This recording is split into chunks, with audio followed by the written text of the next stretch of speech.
नमस्कार, मराठी रेसिपीमध्ये सर्वांचं मनपूर्वक स्वागत आहे। आता प्रचंड कडाक्याची थंडी सगळीकडे सुरू झाली आहे। या थंडीमध्ये शरीराला उष्ण आणि फिट ठेवण्यासाठी मेथी डिंकाचे लाडू केले जातात। थंडीची चाहूल लागताच बरेच जुने आजार वर डोकं काढतात। कंबरदुखी, सांधेदुखी, अशक्तपणा, हिमोग्लोबिनची कमतरता, सर्दी, खोकला, कफ बरेचसे आजार या थंडीमध्ये उद्भवतात। चला तर रेसिपीला सुरुवात करूया। आपण इथे 2 किलो भाजलेल्या गव्हाचे पीठ घेतले आहे।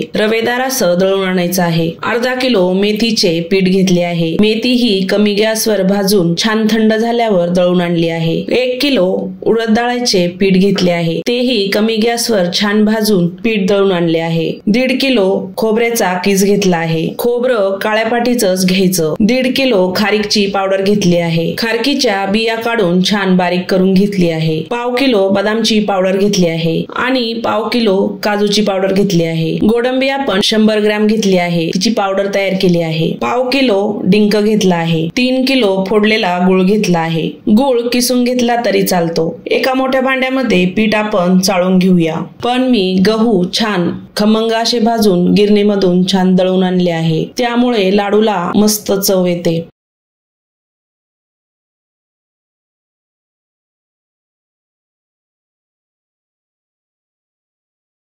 उडदाचे पीठ चाळून घेऊया।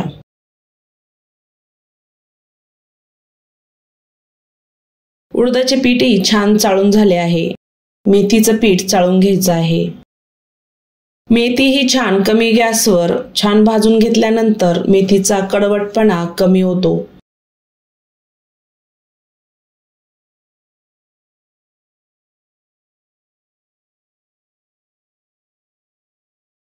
सर्व पीठ छान चाळून झालं आहे। मिक्स करून घ्यायचं आहे। सर्व ड्रायफ्रूटची पावडर पिठामध्ये मिक्स करूया। सर्वात आधी काजूची पावडर टाकूया। त्यानंतर गोडंबीची पावडर टाकूया।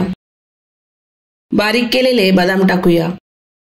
बारीक केलेली खारीक टाकूया।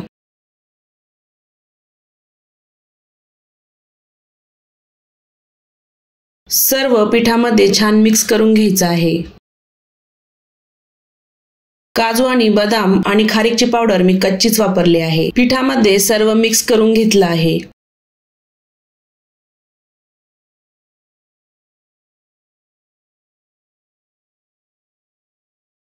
आता डिंक तळून घेऊया। कढईमध्ये तेल छान गरम झालं आहे। थोडासा डिंक टाकूया।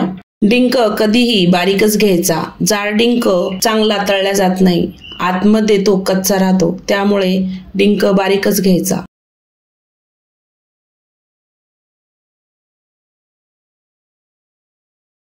डिंकही छान तळून झाला आहे, काढून घेऊया। डिंक चांगल्या क्वालिटीचाच वापरायचा, म्हणजे लाडूमध्ये त्याची टेस्ट आणि कुरकुरीतपणा खूप छान लागतो। तुम्ही बघू शकता डिंकाचा कलर आणि तळल्यानंतर पांढरा शुभ्रपणा खूप छान आहे।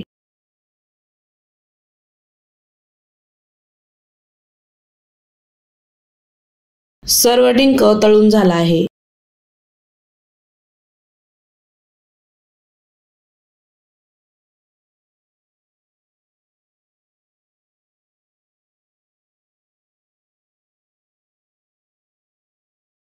थंड झाल्यावर मिक्सरच्या भांड्यामध्ये टाकायचा आहे। झाकण लावून याची बारीक पावडर तयार करूया। अशा पद्धतीने पावडर तयार करायची आहे।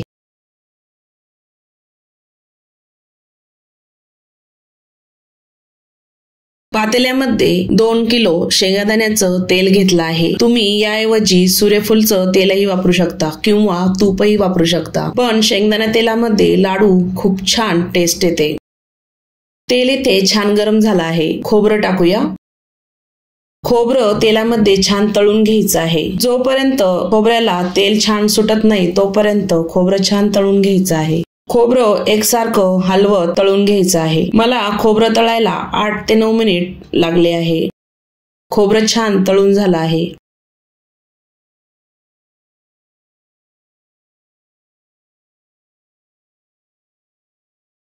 त्यामध्ये आपण गूळ टाकणार आहोत। सर्व फोडून घेतलेला गूळ त्यामध्ये ओतून घ्यायचा आहे।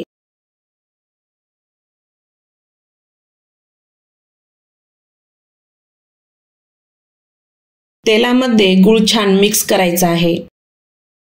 गॅस आता थोडासा कमी करायचा आहे।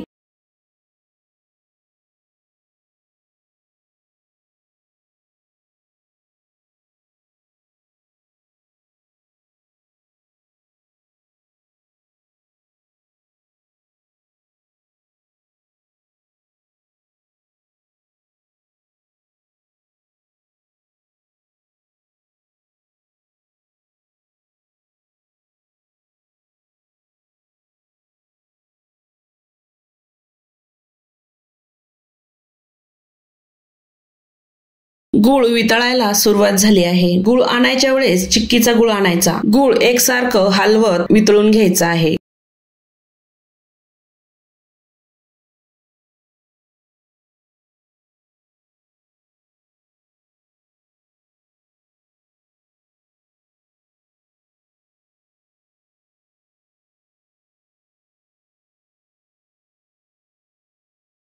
गूळ आता पूर्णपणे वितळून झाला आहे।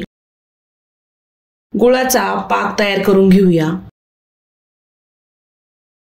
चेक करूया। एका वाटीमध्ये थोडंसं पाणी घेऊन गूळ टाकायचा आहे।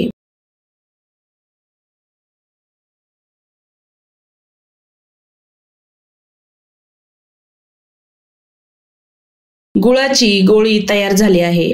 पाक आपला छान रेडी झाला आहे। लाडूच्या मिश्रणामध्ये डिंक बारीक केलेला टाकायचा आहे। मिक्स करून घ्यायचा आहे। असा एकजीव करून घ्यायचा आहे।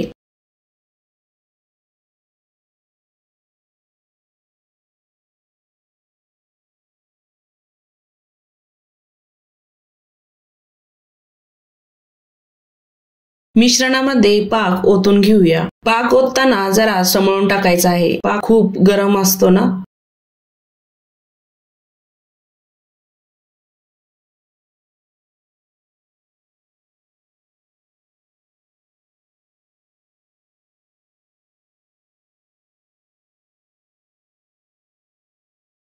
गरम गरम पाक मिश्रणामध्ये छान मिक्स करून घ्यायचा आहे। लाडू जास्त प्रमाणात कराल तर भांड मोठंच घ्यायचं, त्यामुळे चटका बसणार नाही।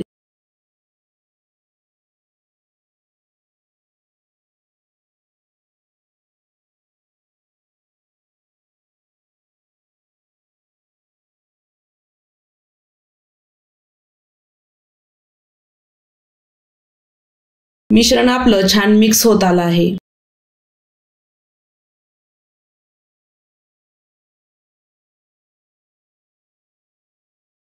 मिश्रणामध्ये सर्व पाक आणि तेल छान मिक्स झालं आहे। अगदी योग्य प्रमाण झालं आहे। लाडू वळायला घेऊया। हे लाडू मध्यमच बांधायचे आहे।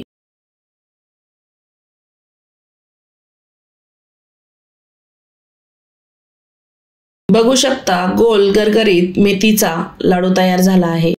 सर्व लाडू असेच तयार करून घेऊया। तर आजचा व्हिडिओ कसा वाटला? आवडला असेल तर चॅनलला सबस्क्राईब करा, बेल आयकॉनला क्लिक करा, म्हणजे नवीन रेसिपीचे नोटिफिकेशन सर्वात आधी तुम्हाला मिळेल। पुन्हा भेटूया अशाच नवीन रेसिपी सोबत।